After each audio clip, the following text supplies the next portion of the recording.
Hello and welcome once again to my channel. Today I'm preparing cassava croquettes or Bankye or Agbeli as we normally call it in Ghana. This very snack is really tasty and nutritious with just minimal ingredients, and it's one of Ghana's most loved snacks. It's very crunchy and it's normally eaten with dried coconut. You can't miss this recipe. I hope you enjoy this beautiful recipe as I do. Now, using a sharp knife, you are going to cut through the tough skin of the cassava. You can remove the inedible string by cutting it into two and take it out. But you can also leave it like I'm doing and wash it off and allow it to dry for 10 minutes before grating it. If you have the inedible part, you grate it till you reach that part and then you leave it. I will show you what to do with that one later. Now we are going to grate our cassava till everything is grated. I'll wash it with a little bit of water and then use a muslin cloth, or you can use any cloth with tiny holes to sieve it. You can also use a presser to press it. Now, this is the inedible part, but then I left some of the cassava on it because you can dry it and make your kunkunte or your dry cassava powder from this one. Now I'm going to add in salt and then mix everything together. This is optional as you can add it later, but then I prefer to do it this way because it makes it more seasoned and more tasty. In another bowl, I'm going to pour the cassava grated into my muslin cloth or any cloth that has tiny holes, and then add a little bit of water to rinse it. Now I'm doing this to extract as much moisture or starch from the grated cassava. After, I will place a heavy object on top of it to rest for at least 5 hours to drain out all the water from it. This way you get a very crunchy outer layer and then a moist interior. On the other hand, I'm also peeling my coconut and then I will set it aside. Make sure not to throw the water after straining the cassava starch from the grated cassava. That one is also used as thickener for food.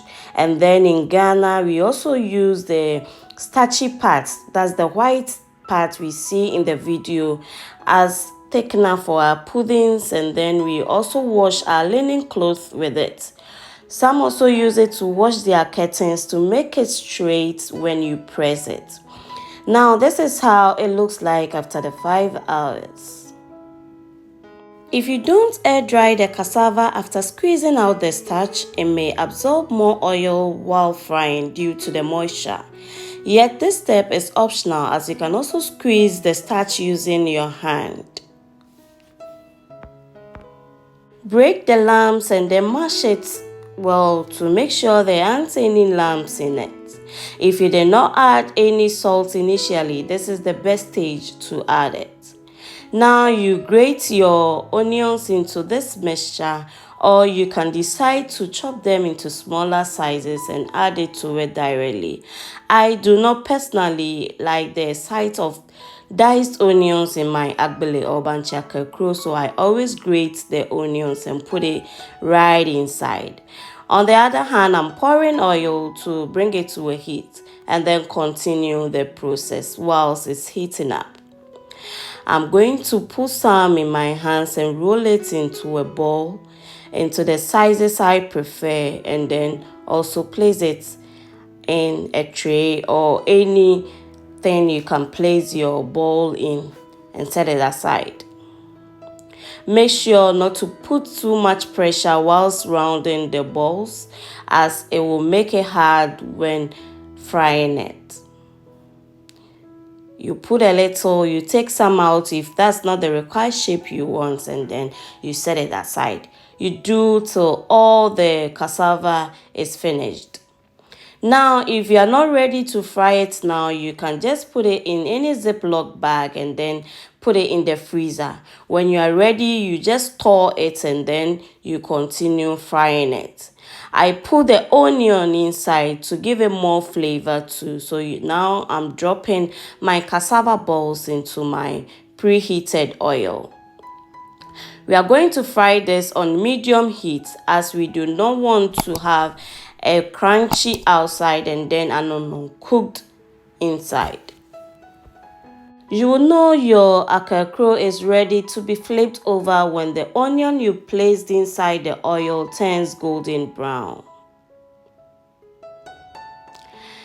Begin by flipping it over to allow the uncooked side to start cooking too.